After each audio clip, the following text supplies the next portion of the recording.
Wong ki dasare iki bodho ngono lho. Asal aja aku pinter bodho jajak eling-eling kok sing kelakuanku biyen. Dile waduh ketok iku goblok banget lho. Ya tenan iki. Asline kaya digendam ya. Lho aku ki biyen kok iso ngono. Iya. Ngoten. Padhe ki tau, padhe wis balik, petho padhe kombes iki balik. Kira legan golek momongan to padhe. Legan golek momongan.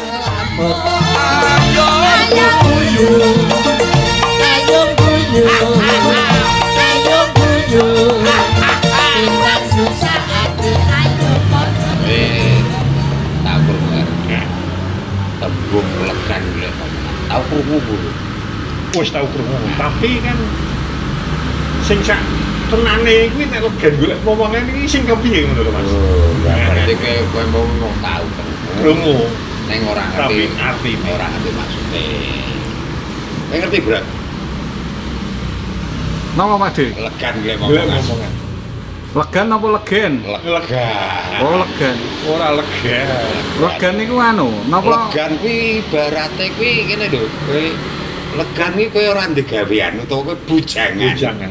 Nggih. Nek kok kowe golek momongan. Nggih. Nah, Asal rondo gadah anak ngoten niku. Kuwi Udah kempling di antaranya. Oh, caranya. Jadi gini ya. Legan golek momongan kuwi iso kuwi mau dijikuk kuwi dadi kowe iki isih bujangan gitu. Terus kowe golek bojo, duwe anak. golek bojo sing wis ana anake. Oh. Sing nggawa gawan anak. Oh, ngoten. Kuwi legan golek momongan iso. Legan golek momongan sing ping pindho. Kowe iki wis duwe bojo, wis duwe anak. Nggih. Kowe seneng wong wedok meneh. Perawan sisan. Ya kuwi ya prawan ya mbok rondo dan sebagainya. Ya mbok kuwi cah apa gitu. Tak sebutke cah apa. Cah apa niku cah Golek apa? ana dhewe. Golek Cah apa. kan golek karo padar iki. Cah apa. Siap. Nah kuwi ya padha wae kuwi. Nggih. Kan golek momongan. Oh, anu. Bodhe. Golek-golek ngoten niku Pak De. Golek-golek. Ya iso golek-golek. Golek-golek. Nek kuwi artine iki golek rekosane awak. Golek rekoso. Golek rekosane awak. Golek momongan Golek momongan kuwi. Legan golek momongan gitu. Legan golek momongan. Kalau pikir wau legan bujangan untuk bojo rondo anake wis 3 ngoten niku. Iso. Karepe pengen seneng jebule wis ana momongane ngoten niku. Oh kuwi ya ngono kuwi. Ya jane nek kowe nak jenenge kowe kuwi sing bujangan. Nggih. Ya golekmu ya sing wedok sing legan. Nggih. Lah nek sing wis nggo momongan ya legan golek momongan mau. Oh. Arti sesungguhnya napa Pak De? Arti sesungguhnya kuwi jane kowe iki asline kowe kuwi wis ayem, wis tentrem, Nggih. wis cukup. Nggih. Ning kok kowe iki Rego-rego. sing golek-golek ning sing engko akhire kuwi gawe rekosane awakmu. Anu ya, petingsing Pak De. Kakean petingsing. Kakean pola iso kan ngono. Oh, kakean pola, kakean petingsing. Legan golek momongan. Tapi kula anu Pak De, legan golek momongan niku namung kelingan niku lagu Rondo Kempling niku. Oh iya, Rondo Kempling lah pancen kuwi Niku nggih sami. Ono ragune almarhum Mas Mantos. Oh, nggih. Kuwi lagu sing paling booming wektu kuwi ya kuwi Rondo Kempling. Rondo Kempling. Rondo Kempling. Legan golek Makane kula namung kepikiran niku Pak De. iya. Wah legan golek momongane, bayangane kula nggih mau rondo niku. Legan golek momongan kuwi ana nek iki. Nggih. Kowe engko gresake mbek Pak De. Nggih. Iki. Kowe iki motor wis duwe. Nggih. Terus kondisine kondisine jek layak jek apik. Nggih. Kowe mobil wis duwe lah. Nek kowe tuku sing tiru-tiru kancane, tuku sing kuno, sing tuwa, mbok gawe barang antik. Akhire kuwi engko reweli kowe rusak-rusak ya. Nggih. Akhire kowe dadine ya kuwi legan golek momongan. Oh, ngoten. Kudune ngono Mas Broto kuwi ora Pon los. dandan Nggih. wis garek numpak ya ta. kuwi wis malah dandan-dandan. Kan golek momongane carane kowe jebule tuh Dik ujah ngecat. Bar ngecat karo rampung, mesine Pak Dik kuturan iso. Wah kenal pote diblombong. Anu dadose buka cabang tukang cukur Pak Dik. Petingkah. Ora petingkah. Legan golek momongan niku mlebete nggih pitutur nggih Pak Dik. Iya, pitutur. Pitutur. Kuwi yo arep gawe rekane ngono arep golek cabang. Usaha yo iso usaha. Niku usaha, niki contone usaha Nah, ngoten. usaha iki contone usaha ya. Contone usaha kuwi Wis duwe. nyatane wis duwe usaha contone kafe. Nggih. Kafemu wis gedhe. Nggih. Etekne itu. Lah kowe iki kafeku iki wis gedhe. Ya iki wujude iki aku umpama gawe wujude kafe iki lha aku terus akhire tak gawe cabang. Nggih. Nah, tak akhire kowe golek cabang. Akhire golek cabang ning pikiranmu ora nyandak ya toh. Nggih. Akhire kono ora dadi, nggonmu sing wis dadi mau Keteteran. akhirnya jadi berkurang atau ngurung. Oh. Lah piye padha mlebune ya legan golek momong. Legan golek momongan. Asline pun penak, tapi kakean peting sing. Sing kakek bola. Lekane golek tambah. Golek tambah mari malane borot.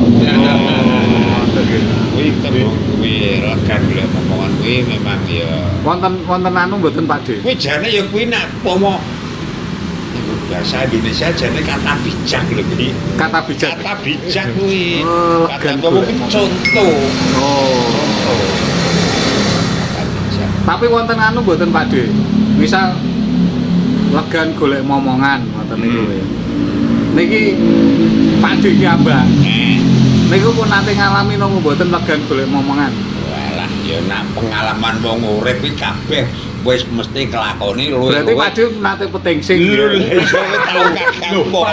Pak Didar ngomong ngono kuwi wis tau nglakoni ngono lho. Pak Didar kuwi iso mbekeki Contoh. contoh. Mergo ya wis ngalami. Ngalami. Tanpa durung ngalami ora iso mbekeki nyontoni. Oh, ngoten. Jadi gambaran karo Pak Dari mau, Nggih. padahal wis tau nglakoni kabeh. Ora nate peting sing. Sing ki mau. Ngono. Ya piye to? Wong saiki ki wis zamane modern. Waalaikumsalam. Iki legan golek momongan. Legan golek momongan. Jane wis ning omah wis Wis turu. Ya mlayu rene. Akhire legan golek momongan. Oh, ngoten. Sugeng dalu Pak Dik. Ya sugeng dalu nggih. Wah. Pak Dik kombes. Iki gawe tak gawe konten iki sing judule legan golek momongan. Ya. Lha iki ya contone kan jenengan iki oh jane ning omah iki paye wis dadak rene kan legan golek momongan. Nah, ngono. Betek-beteke pengen ketemu sedulur. Ketemu sedulur kuwi. Nak iki betek-beteke kepengin sedulur aja digawe legan golek momongan. Napa Pak Dik? Wajib. Wajib. Wajib iki. Sama ta. Copot, ora kita kok. Duwe contoh ora legan golek momongan. Oke, ya akeh. Heeh, ya. Contohnya apa, Mas? Ya umpamane ya dah. Wis dong iki wis apik berjalan apik. Oh, toh. Lah padha ta? Berjalan apik. Tiba-tiba ono sing ora pati seneng, ora cocok. Ah dirubah. Iya. Dirubah dadi kleru. Wah, iki Padha karo mau nyabang kape Karena mau wis jenengan wis gawe usaha ning omah to. Ya. Lah mergo kene iki sing tidak bersyukure kurang. Tak gawe cabang nek to. Akhire kono kocar kacir sing kene akhire asline sing berkurang. Heeh, sing lawas wis ilang, sing anyar urung ketemu. Nah, kuwi ya. Dadosnya meletot kabeh. Kabeh, heeh. Kehilangan dok. Dok iki Kuwi glundung. mergo nak brotole karane kakean petingkat. Kakean pola. Kaya Pakde Kombes nate legan golek momongan apa mboten? Ya, mesti tahu. Niki wong pati Meng sosok ra krasa. Kaya ngono iki ora iso krasa. Seketika engko nek bar geger. Lagi kerasa. Jadi wis bar itu mawut-mawut lagi kerasa. Oh, ternyata aku kuwi kleru. Lah wong ki memang wong ki dasare iki bodoh ngono lho. Asal aja aku pinter bodoh jajak eling-eling kok sing kelakuanku biyen. Dile waduh ketok iku goblok banget lho. Ya tenan iki. Asline kaya digendam ya. Lha aku ki biyen kok iso ngono. Iya. Kok ora ngene gitu. Niki wau kan kula sempat anu Pakde, legan golek momongan niku kan ingkang teng pikiran kan rondo kempling niku lho. Nah, niki Pakde wonten sangkut paute legan golek momongan kalih rondo kempling no. Kuwi Kuwi nggone mantos Mas. Iya, kuwi ki tembang. Oh, tembang. Iki mut. Nek dunia nyata iya Bu. Wallahu alam. Biasane mung ngakune iki batine tok. Lairake Riko to isin. Kula curiga iki Pakde. Nggih Pak Dekombes. Iya. Wis iki karo Pak Decan ya ora adoh. Aduh, cerak kene kono paling Oh, 1 nggih. kilo. Berarti mboten usah diteruske iki ya.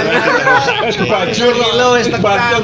Numpak sepeda motor ra nganti seprapat jam iki. 2 menit wis tekan. Dadi ora adoh. Niki pertanyaan kula terus akhirnya mikir. Niki legan golek momongan mangkat bareng ngaten. Iya kerep ya. Kerep ya Pak De ya. Lah kan bareng ya tahu. Wis. Padahal sejak Pak De ki tahu, Pak De wis balik, petho Pak De Kombes iki balik. Kira legan golek momongan to Pak De. Legan golek momongan iki. Padahal duwite kewi. Wis balik lho Pak De ki saka nggone iki wis balik. Lah kok petho Pak De Kombes ning tengah dalan Balik meneh. Balik meneh melu. Oh, teng ayame Pak Yo. Iya. Berarti tanduk niku Pak Yo. tanduk, tandukan. Legan golek momongan. Nah, nggih. Wis rung rasane iki sik kok kaya ngono jajal iki kepiye. Oh, engko sing Pak De Kombes kamu lho engko ceritane sing apik-apik. Soale sing jaman sing aku wong mangkat gas iki urung ana sing apik. Mare kuwi. Padahal tekan kono ya padha. Padha ngomete. Niki gayeng niki Pak De. Niki legan golek momongan niku menawi niki rada serius niku Pak De. Pesan kangge Pemirsa. nom-noman.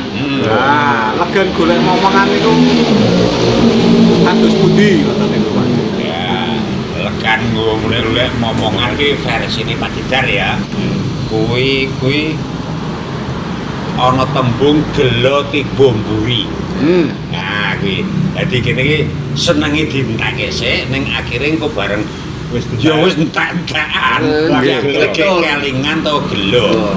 Iki jare tembunge gelo tiba mburi. Kok aja ngono dhisik ya lah. Ngono lho. Mula nek arep melangkah sesuatu iki kudu dipikir ya. Sing mikir ki ya dipikir tenanan aja mong ngono. Ning nek ora ana kejadian sing kaya awake dhewe, ya ora iso cerita gelo iki. Iya. Kan ngono. Nggih Oh, kula iki tak bloto takon kok. Mulai ke dadi aku ki senajan mung tembung iki gelo tiga mburi. Kuwi ternyata iki kata bijak. Bijak. Iki kata lho iki padha karo aja dumeh.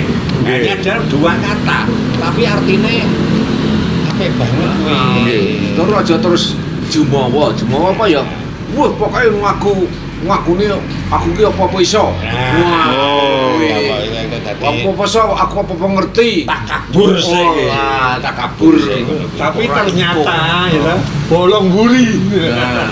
Lah nek takabur karena sing ngarep tekan ki apa kira ngerti awake dhewe. Mulane golek keterangan, golek informasi sing akeh dikumpulke sing akeh lagi langkah ngono lho. Jadi ngoten. kowe kudu hati-hati memang urip ki kudu hati-hati. Nggih. Berarti legan golek momongan niku jero nggih.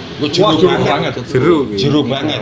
Sebenere Kuwi nak legan golek momongan nak jritake sing sejatine Pakde Kirman karo Pakde Dari karo Brebes Mili. Brebes Mili ya? Karo Brebes Mili. bablas ngisor mboten Pak. Mboten nggih. Pokoknya geduwung. Oh. Amin duwung. Nggih, Pakde. Nah niki kula matur nuwun niki Pakde. Ya. Niki legan dadi Golek momongan. Legan golek momongan niku kadose sepele nggih. Pele ya, sepele diucapke ning jero. Nggih, tapi Maknane jero. Manane Maknane jero. Ora sah petingkah, Nah, rasa penting. ora sah petingsing ngoten nggih Mas nggih. Nggih niku kangge napa nggih pembelajaran kangge kula nggih. Ya tur betul. Ya rame kowe tok. Pamirsa Mandegani channel ki iya. aja nganti kedadian Sing gelut wis bumbu beri. Oh, ngoten. Nggih, Nggih. Mandegani channel. Jos. Selamat